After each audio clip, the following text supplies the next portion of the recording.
ମୁଁ କହିବିନି ଯେ ସେ କେवଳ ମୋ ହସରେ ଖୁସି ହୁଏ, ଭାଙ୍ଗି ପଡ଼ିଲେ ଲୁହ ଛରାଏ।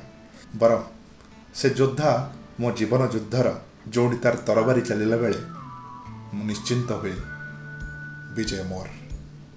ସେ ଠାକୁର ଘରେ ଦେବୀଙ୍କ ଫଟୋ ପୂଜା କରେ, ସେ ଠାକୁର ଘରେ ଦେବୀଙ୍କ ଫଟୋ ପୂଜା କରେ, ଆଉ ମୁଁ ତା ଭିତରେ ଜୀବନ୍ତ ଦେବୀ ଦର୍ଶନ ପାଏ। ସେ ମୋ ପାଇଁ ମାଟି ପାଣି ପବନ ସବୁକୁ ଅତିକ୍ରମ କରିପାରେ, କୋଳେଇ ନିଏ ପଣତ କାନିରେ, ଯେଉଁଠି ଶାନ୍ତି ବି ମିଳେ, ସଶକ୍ତ ହେବା ପାଇଁ ଶକ୍ତି ବି। ସେ ଅହରହ ଲଢ଼େ, ସେ ଅହରହ ଲଢ଼େ, କେବଳ ଲଢ଼େ। ଯନ୍ତ୍ରଣାର ଗୋଦାମ ଉପରେ ଛିଡ଼ା ହୋଇ ମୋତେ ତା ବକ୍ଷରେ ଚାପି ଧରେ। ନା ସେଇ ଯନ୍ତ୍ରଣାରୁ ଧାପେ ଭୋଗିବାକୁ ଦିଏ, ନା ହଜିବାକୁ ନର୍କର ଗୁମ୍ଫାରେ। ସେ କବିତା ସାଜେ, ଗଳ୍ପ ହୁଏ, ଉପନ୍ୟାସ ହୋଇ ଉତୁରେ ମୋ ଛାତିର 6 ମାଣରେ, ଯେଉଁଠି ମୁଁ ମୋ ରକ୍ତରେ ତାକୁ ଲେଖି ଚାଲେ ନ ସରିବା ଯାଏ। ସେ ମୋ ବୋଉ।